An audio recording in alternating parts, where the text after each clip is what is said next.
जी, hypothesis के हम last point को डिस्कस कर रहे थे। It should be testable and potentially falsifiable. In other words there should be a way to show the hypothesis is false, a way to disprove the hypothesis. यानी कि आप अपनी हाइपोथेसिस को test भी कर सकें, साइंटिस्ट अपनी हाइपोथेसिस को टेस्ट भी कर सकें, और उसके बाद अगर वो फॉल्स है तो इतना मार्जिन हो कि आप उसे फॉल्स कह सकते हैं और डिस्प्रूव कर सकते हैं। तो hypothesis is just a tentative explanation of observation. Hypothesis कोई कंफर्म बात नहीं होती। नेक्स्ट आते हैं deduction. What is deduction? Deduction are basically the logical consequences of hypothesis.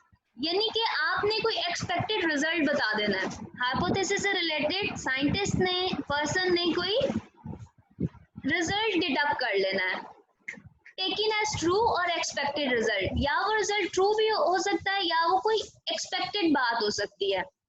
Result true भी हो सकता है, टेकिन एज ट्रू यानी कि आपने हाइपोथेसिस को कंसीडर कर लिया कि फॉर सपोज आपकी हाइपोथेसिस ट्रू है, hypothesis is considered as true.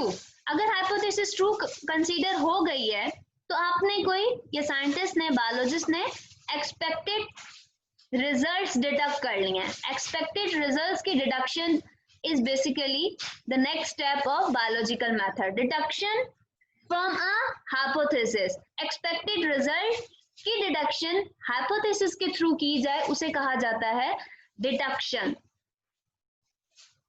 Deduction के लिए जरूरी है कि आप हाइपोथेसिस को ट्रू कंसीडर करें। अगर आपने हाइपोथेसिस को ट्रू कंसीडर नहीं किया, आपके अकॉर्डिंग हाइपोथेसिस फॉल्स है, तो आप उसका एक्सपेक्टेड रिजल्ट नहीं बता सकते।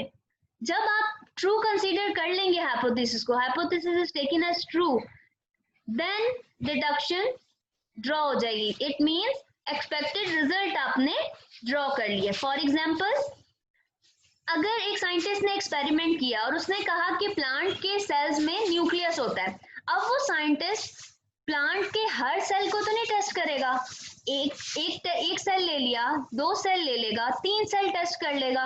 प्लांट सेल्स के 3-4 सेल उसने टेस्ट किए और सब में न्यूक्लियस, उसे फॉर एग्जांपल उसने माइक्रोस्कोप में देखा है तो उसे सब में न्यूक्लियस नजर आ रहा है। तो अब वो हर सेल को तो नहीं चेक करेगा, तो वो एक जनरल बात कह देगा कि if I examine cells from a blade of grass then each one will have a nucleus। वो एक जनरल बात करेगा कि मैं अगर सारे सेल्स को भी ऑब्जर्व करूं तो सब में न्यूक्लियस होगा। तो ये उसने एक जनरल बात कर दी, एक जनरल रिजल्ट निकाल लिया। दिस इज कॉल्ड डिडक्शन, कि हाइपोथेसिस से एक सिंपल रिजल्ट कंसीडर कर लिया जाए कि अगर एक सेल में न्यूक्लियस है, और चलिए 2-3 सेल में ऑब्जर्व कर लिया, 2-3 सेल्स में न्यूक्लियस है, तो उससे एक एक्सपेक्टेड रिजल्ट फाइंड आउट कर लिया जाए, डिडक्शन फाइंड आउट कर ली जाए। और डिडक्शन लॉजिक होती है, इफ देन करके बात करते हैं। If this is possible then this can also be possible. तो इफ और देन करके जब लॉजिकली बात की जाती है उसे डिडक्शन कहा जाता है। नेक्स्ट स्टेप पर आते हैं, that is experimentation. Next step number 5 is experimentation. Experimentation से आपको क्लियर हो रहा है कि आप एक्सपेरिमेंट करके चेक करना है। डिडक्शन से आपने लॉजिकली एक्सपेक्टेड रिजल्ट निकाल लिया। अब जो आपने रिजल्ट निकाला है उस हाइपोथेसिस को ट्रू कंसीडर करके उस पर आप एक्सपेरिमेंट्स करें। डिफरेंट एक्सपेरिमेंट्स करने के बाद आपको पता चल जाएगा कि हाइपोथेसिस ठीक थी या नहीं थी। एक्सपेरिमेंट करते हुए 2 ग्रुप्स होते हैं, एक ग्रुप को कहते हैं कंट्रोल ग्रुप और दूसरे ग्रुप को कहते हैं experimental group. First group is called control group and the second one is called experimental group. Control group वो होता है जिसे आप अपने मुताबिक कंट्रोल कर रहे होते हैं, और एक्सपेरिमेंटल ग्रुप वो होता है जिस पर आप एक्सपेरिमेंट कर रहे होते हैं। इनके नेम से ही आपको क्लियर हो रहा है कि कंट्रोल ग्रुप आपने कंट्रोल किया हुआ है, उसको आपने कितनी कार्बन डाइऑक्साइड देनी है। फॉर एग्जांपल आप फोटोसिंथेसिस चेक कर रहे हैं तो प्लांट को आपने कितनी कार्बन डाइऑक्साइड देनी है।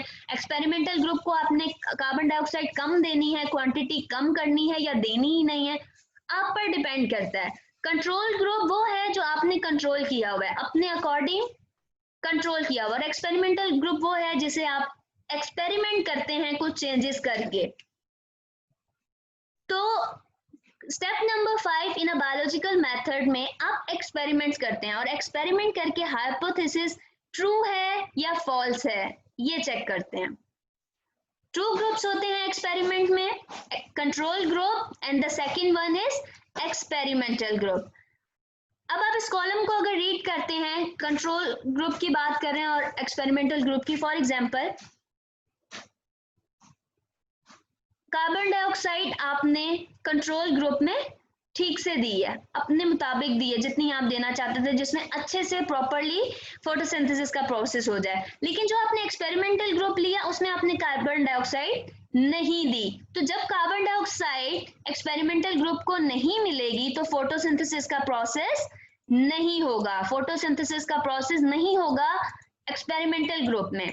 तो इससे ये बात क्लियर हो जाएगी कि फोटोसिंथेसिस के लिए कार्बन डाइऑक्साइड का होना जरूरी है। तो अगर एक साइंटिस्ट ने एक स्टेटमेंट दी थी कि कार्बन डाइऑक्साइड, फॉर एग्जांपल एक हाइपोथेसिस दी थी, carbon dioxide is necessary for photosynthesis, अब उस पर डिडक्शन आई, फिर उस पर एक्सपेरिमेंट किया गया, तो एक्सपेरिमेंट से ये बात प्रूव हो जाएगी कि वाकई ही कार्बन डाइऑक्साइड जरूरी है फोटोसिंथेसिस के लिए। अगर कार्बन डाइऑक्साइड नहीं होगी तो फोटोसिंथेसिस का प्रोसेस नहीं होगा। तो एक्सपेरिमेंट के थ्रू ये चेक किया जाएगा, दो ग्रुप्स बनाए जाएंगे, एक कंट्रोल ग्रुप जिसे कार्बन डाइऑक्साइड दी जाएगी और एक एक्सपेरिमेंटल ग्रुप होगा जिसे कार्बन डाइऑक्साइड नहीं दी जाएगी।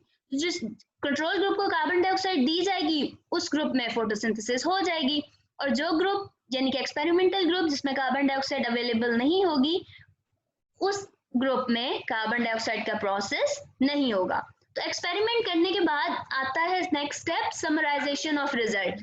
आप समरी प्रेजेंट करते हैं अपने एक्सपेरिमेंट की।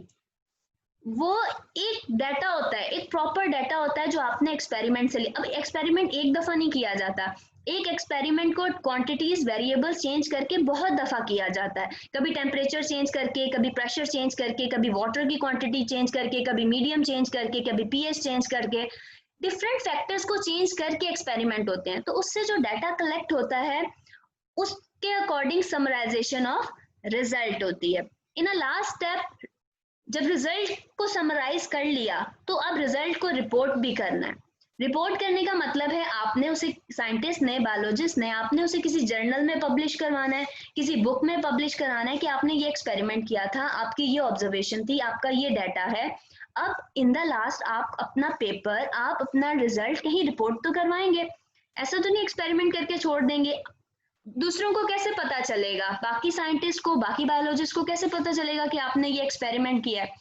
तो उसके लिए उसको रिपोर्ट करना, उसे पब्लिश करवाना जरूरी है। और पब्लिश जर्नल्स में, साइंटिफिक जर्नल्स में पब्लिश करवाया जाता है, बुक्स में पब्लिश करवाया जाता है, इंटरनेशनल मीटिंग्स होती हैं, सेमिनार्स होते हैं कॉलेजेस एंड यूनिवर्सिटीज में, वहां पर उसकी डिस्कशन होती है, उसके बारे में बात की जाती है।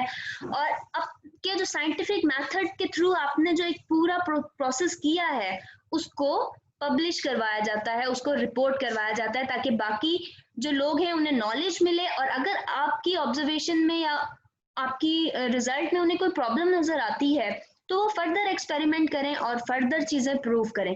इसी तरह रिसर्च होती है, हर रिजल्ट, हर रिपोर्ट को, हर जर्नल में आने वाले पेपर को पढ़ा जाता है, उस पर फिर न्यू साइंटिस्ट दोबारा से टेस्ट करते हैं, दोबारा से ऑब्जर्वेशंस बनाते हैं और फिर अपने पेपर्स पब्लिश करवाते हैं।